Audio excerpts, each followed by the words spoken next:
പണ്ട് അധികാരം കൊണ്ടും അക്രമം കൊണ്ടും ഭീഷണിപ്പെടുത്തിയും എന്തും നേടാമെന്നു കരുതിയ BJP നേതാക്കൾക്കിപ്പോൾ ജനങ്ങൾ നൽകുന്നത് പുല്ലുവിലയാണ്.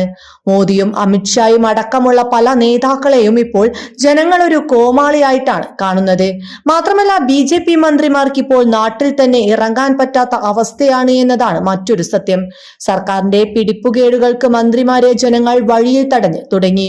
ബീഹാറിലാണ് ഇത്തരത്തിലൊരു വിചിത്രമായ സംഭവം അരങ്ങേറിയത്. ശിലാസ്ഥാപന ചടങ്ങിനെത്തിയ കേന്ദ്രമന്ത്രി ഗിരിരാജ് സിംഗിനെ പ്രതിഷേധക്കാർ വളഞ്ഞതാണ് ഇപ്പോൾ വലിയ രീതിയിൽ വാർത്തയാകുന്നത്.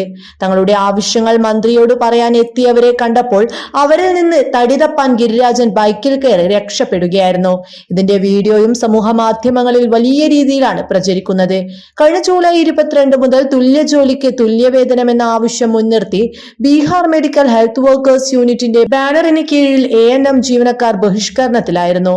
എന്നാൽ ജില്ലാ ഭരണകൂടവും സർക്കാരും തങ്ങളുടെ ആവശ്യങ്ങൾ കണക്കിലെടുക്കുന്നില്ല എന്നാണ് തൊഴിലാളികൾ പറയുന്നത്. ഈ ആവശ്യമായിരുന്നു കേന്ദ്രമന്ത്രിക്ക് മുന്നിൽ പ്രതിഷേധക്കാർ അവതരിപ്പിക്കാൻ ശ്രമിച്ചത്. തങ്ങളുടെ പരാതികളും ആവശ്യങ്ങളും അടങ്ങുന്ന കത്ത് കേന്ദ്രമന്ത്രിക്ക് നൽകാൻ ഒരുങ്ങിയപ്പോൾ ഗിരിരാജ് സിംഗ് കാറിൽ നിന്നും ഇറങ്ങി ബൈക്കിൽ കയറി രക്ഷപ്പെടാൻ ശ്രമിക്കുകയായിരുന്നു.